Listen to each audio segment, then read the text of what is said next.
morning à la bas les amis, aujourd'hui 119e jour de l'aventure réveil à Yé les amis. Et il est juste 8 h les amis. Oui, j'ai réussi à me coucher tôt hier et me lever pas trop tard ce matin. Donc je suis déjà à la sortie de la ville de Yé, j'ai fait aller 2-3 km. Je me suis arrêté bien sûr sur un petit boui-boui pour prendre un thé comme je vous l'ai dit hier. J'ai donc loué la moto à l'hôtel, la location pour la journée c'est 10 000 chiats, ce qui fait à peu près 10 €. Non, à peu près 6 €. Aujourd'hui je vais commencer la journée par aller visiter une pagode. Le surnom c'est Banana Pagoda. Alors je ne sais pas quel est le rapport avec les bananes. On va le découvrir probablement une fois arrivé sur place. C'est à peu près une dizaine de kilomètres d'ici, plutôt au nord de la ville de Yé. Donc ça devrait être assez rapide. La route est quasiment toute droite pour y aller. Bien sûr le temps est toujours aussi magnifique, une température très agréable. Voilà, c'est parti pour une nouvelle journée d'aventure ici à Yé.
Très intéressant ce complexe religieux.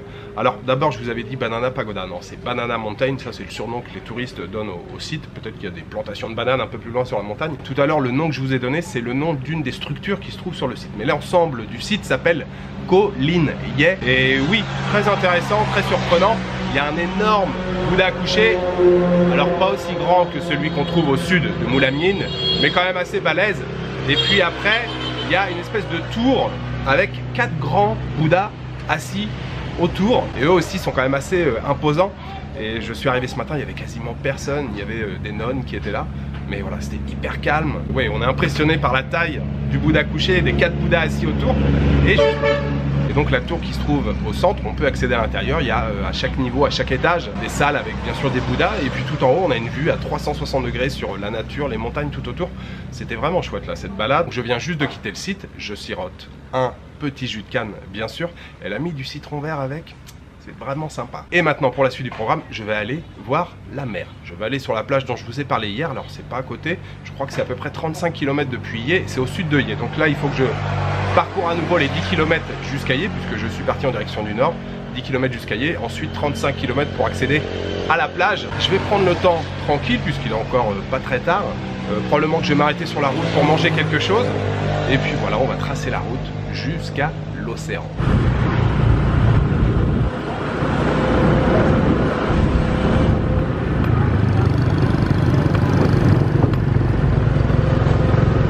Mingalava.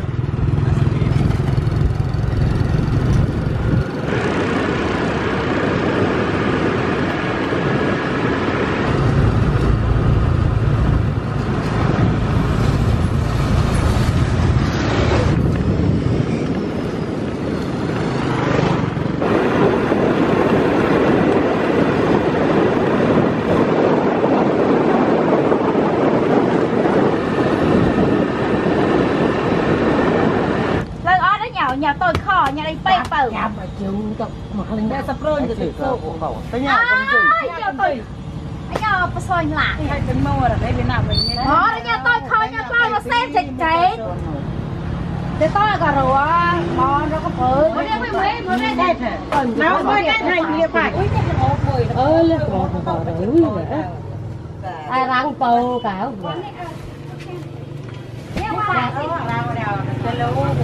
Alors, c'est assez intéressant.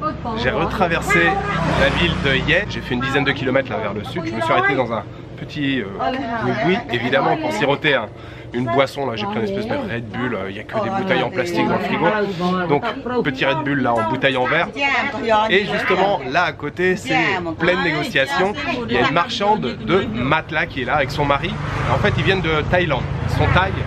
Et ils vendent des matelas, ils ont sorti pas mal de matelas sur le bord de la route, tout le monde est en train de choisir, tout le monde est en train de négocier.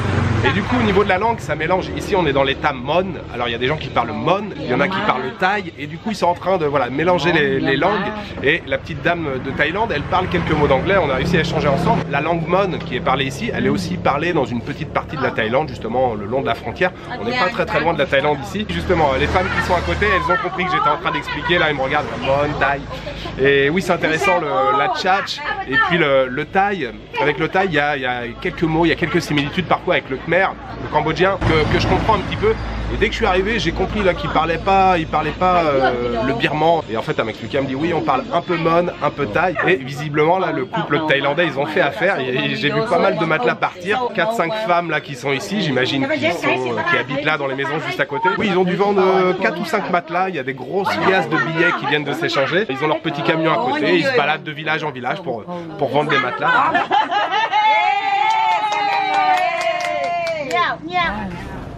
làm gà được làm bố anh như đấy bố cừu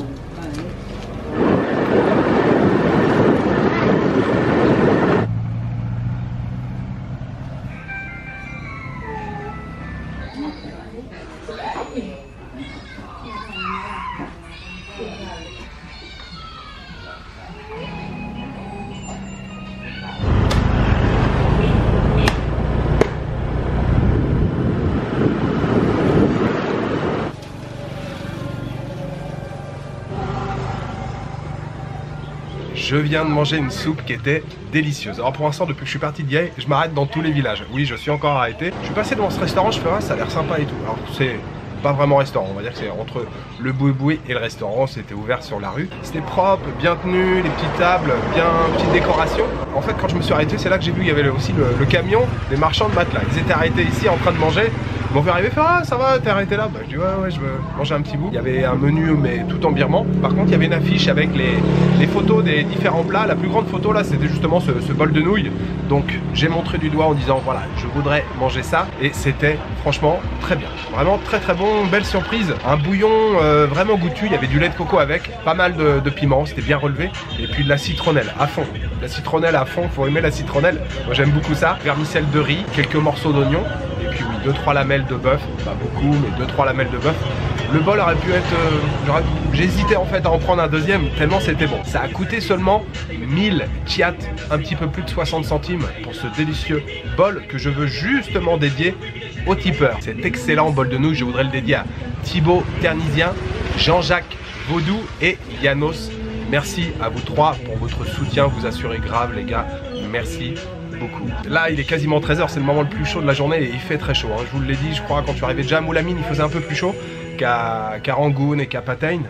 Et là, il fait vraiment chaud. Je pense que le taux d'humidité aussi est plus élevé ici.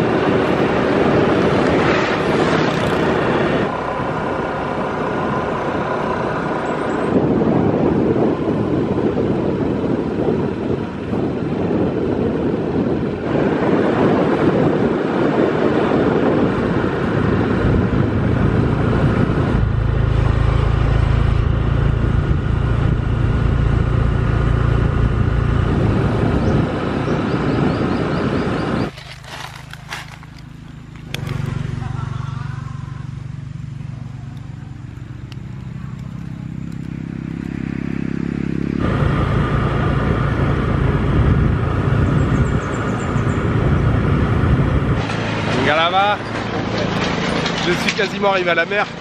Juste là, à côté de moi, il y a une plantation d'anacardier. Je voulais vous le montrer parce que moi j'adore ça. L'anacardier, c'est l'arbre qui donne les noix de cajou. Et les noix de cajou, vous savez, c'est cher. Hein. Alors c'est cher chez nous en Europe, c'est aussi cher ici.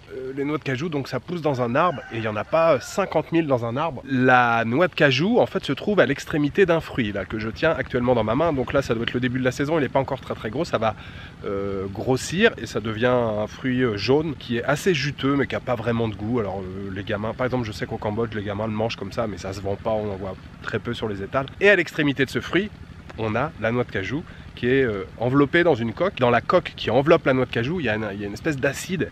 Et on voit parfois les gamins qui sont un peu trop gourmands essayer d'ouvrir les coques et ils ont souvent des brûlures sous les bras ou sous les doigts. C'est dû justement à l'acide qui est contenu dans la coque. Voilà, donc on a la partie supérieure ici, c'est le fruit, il va grossir, ça devient voilà, assez gros. Ça ressemble un petit peu à la jambose, hein, un fruit dont je vous ai probablement parlé dans un autre pays. Et ça fait un fruit qui est jaune. Et vous avez en dessous la noix de cajou. Donc là, elle est dans une coque, c'est la coque là qu'on voit, et la noix de cajou est à l'intérieur. Il faut quand même beaucoup de travail pour récolter les noix de cajou. C'est pour ça que ça coûte cher. Justement, là, il y a quelques fruits par terre qui commencent à pourrir. Vous voyez, le fruit, ça ressemble à peu près à ça. Celui-ci commence à flétrir un petit peu.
Kabia Beach.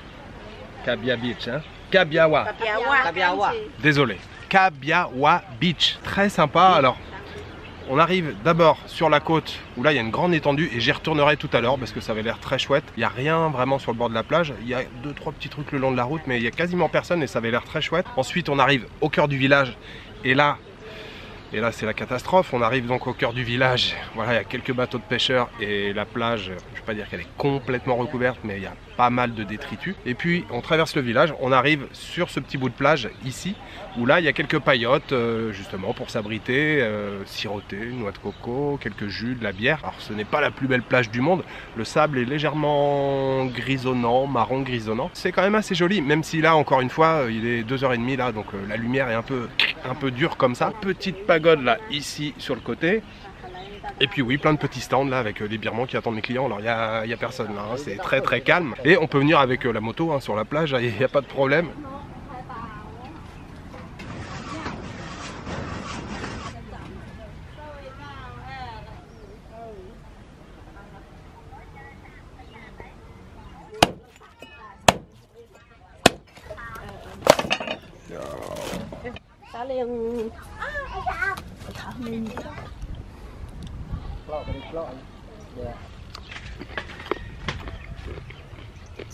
Mingalaba. Mingalaba. Kabiawa kanji yao nere.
De retour à Yé les amis, alors plus exactement je suis dans le village qui se trouve de l'autre côté de la rivière. C'était une magnifique journée, cette balade là jusqu'à la mer, jusque sur la côte. On traverse des villages qui sont vraiment très très chouettes, avec plein de plantations d'EVA, des plantations de palmiers à Bethel.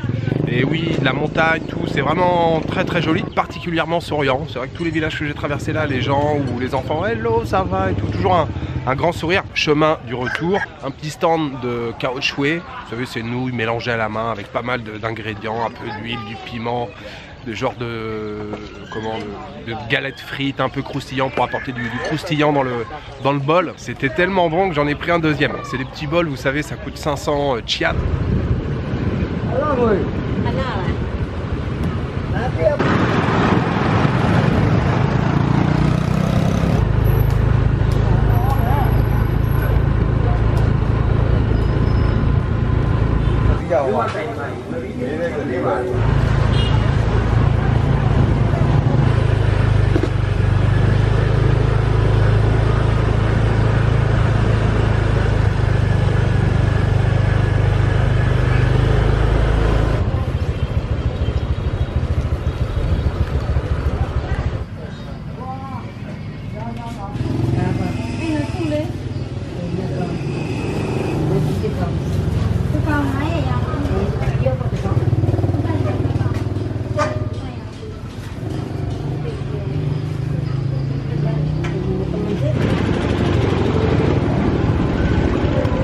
Je vais essayer de parler assez fort puisque les groupes électrogènes derrière moi tournent à plein régime. Il n'y a pas d'électricité, mais hier soir à la même heure il n'y avait pas d'électricité non plus. Je pense qu'à la tombée de la nuit là, il y a des petits soucis d'électricité à Yé. En tout cas j'ai passé une très belle journée entre la pagode ce matin, la balade dans la campagne et puis la mer, l'air du large, la plage.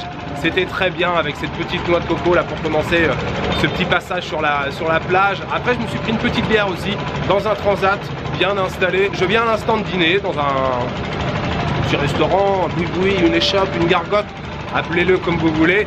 En tout cas c'était très bon. J'ai pris alors encore une fois une espèce de galette de pâte de poisson frite, ça c'est mon petit péché mignon, vous le savez, j'adore ça, en curry avec une sauce bien grasse, bien huileuse, bonne assiette de riz. Puis j'ai pris aussi à côté un curry de porc, très très bien, parfait, rien à dire. Ça a coûté 2000 chiat, ça fait dans les 1,25 € à peu près. C'était très bien pour clôturer cette deuxième journée à Yé. Demain les amis, nouvelle destination, je prends le bus demain, je prends la direction de Dawei. On avance petit à petit encore vers le sud. Dawei c'est une ville assez importante et c'est à 134 km d'ici.